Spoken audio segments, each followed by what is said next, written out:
Is that better? I got the mic on now. Spoiler alert, there's all kinds of stuff I would have changed.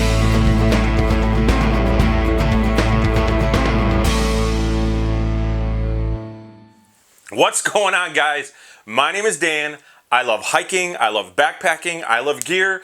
If you guys like that stuff too, would you consider subscribing to the channel? Just know that subscriptions really don't make a difference on YouTube anymore if you want to see more videos. If you've noticed in your newsfeed, a lot of the channels that you've probably subscribed to, you don't even see their content in your newsfeed anymore. You gotta hit the bell notification. There's a little bell right where you subscribed before. Just click it and it will give you notifications every time we release videos to you so that you'll get every one we send out. Who wants to see what I got in the mail today? My new Soto Windmaster came. That's right. Got an awesome deal on it. Bought it from a fellow YouTuber. He only used it for one weekend and it works great. I cannot wait to try this out on the trail. Let me know if you are interested in a Soto Windmaster review from me. I have not even, I lit it once. I turned it on one time just to see if just to make sure it was working, and it is, and it's working perfectly. So let me know if you want to see a review on the Soto Windmaster. So today we're talking about what Dan Becker would have done differently on the first time he went backpacking. Talking in the third person. I'm gonna tell you what I would have done differently the first time I went backpacking. I know you're probably thinking to yourself, I wouldn't have done anything differently, Dan, because I learned from my experience. I learned from my mistakes, Dan. I would have done everything exactly the same, Dan, because that's just how perfect of a backpacker I am. Really? All right, I would have done a lot differently. If I could honestly go back to the beginning and look back on my first experience, there are several things that I would have done differently. Now, everybody's situation when you backpack is different. I know everybody's got different groups of people that they backpack with. I know everybody's got different gear that they started out with and different locations and different seasons and all kinds of stuff. The weather's been different in every situation, so I know everybody's story is going to be different.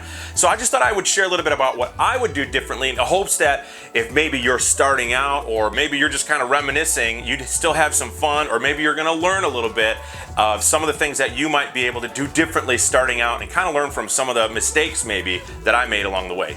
All right, so right away I can think of 4 things I would have done differently, and I'll just get the obvious out of the way, the one that everybody's thinking of right now and the one you're already expecting me to say, and I'm just gonna say it just to say it so that I make everybody happy. I would have packed less gear.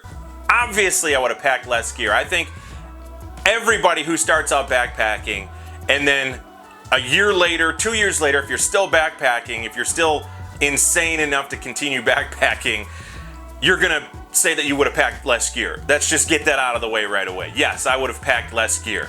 I know I've talked about this in other videos.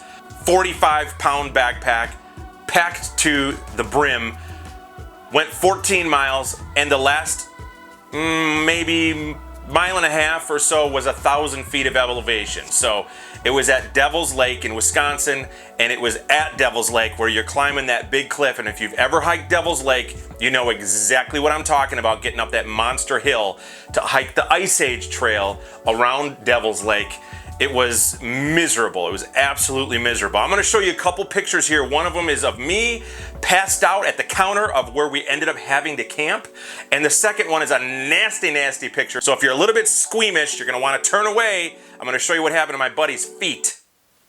So if I could go back in time and talk to the old Dan Becker as he's got his backpack on for the first time and he's realizing how heavy this thing is with the food and the water and the fuel and all the junk he brought, I would tell him, Dan, you probably should take that backpack off, take everything out and rethink everything that you've brought and make sure you're not bringing redundant stuff. And I'm not talking about stuff that's unsafe to bring. I mean, obviously there's some redundancies you want to bring. You know, you want to make sure you bring maybe an extra way to start a fire or extra navigation or things like that. I understand that. But I'm talking about like extra clothes or extra plates or mugs or things like that. So I would definitely go back in time and tell Dan Becker, bring way less than you got. Even if you don't have ultralight gear, Dan, bring less stuff because it's going to lighten up your pack.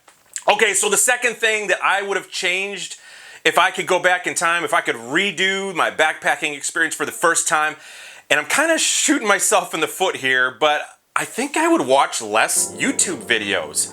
If you're just getting out there for your first time backpacking, maybe you found this video in just like a slew of videos that you've been watching, and it's just so much information and it's so much knowledge and it's just so much to process all at one time.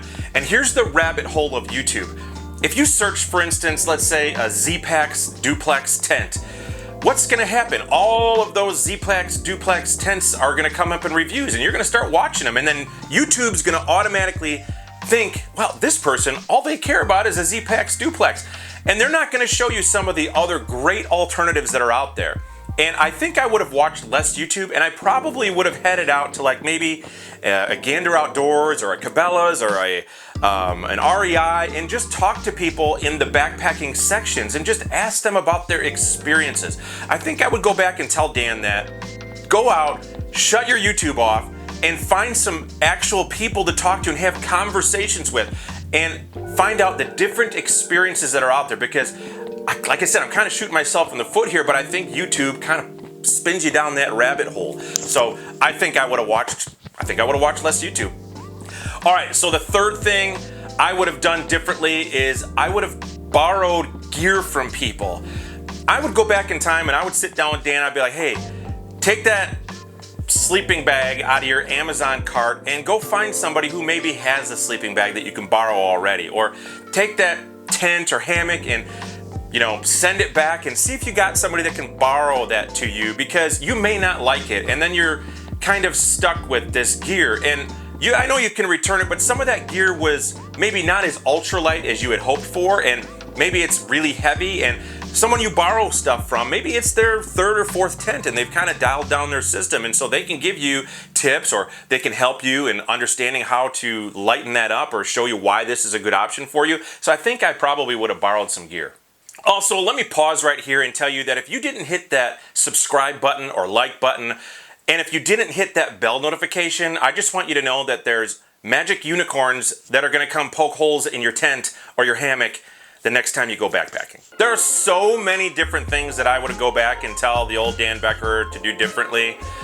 I'm just trying to keep this to 4. If you like this video, let me know down in the comments below if you want me to make another video, maybe talking about other things that I would have done differently. But one thing I would definitely do differently, this is number 4, is I would have made sure that the other guys that I went with on the trail were all on the same page in understanding what we were doing. Here's an actual picture of a good friend of mine on one of our first hikes. This is absolutely not a joke whatsoever.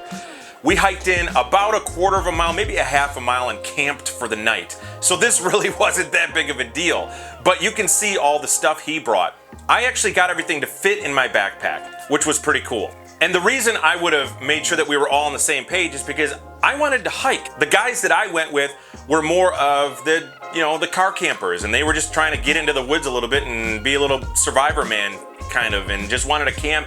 And I think it was still a fun experience, but I think I would have communicated the importance of knowing that we're all on the same page, because we could have shared gear, we could have had a lot more fun, we could have been better planned, we could have been more comfortable because we would have had lighter packs. And I think the overall experience, making sure that everybody is on the same page and understands the end result of what you're trying to get to, is going to make a big difference.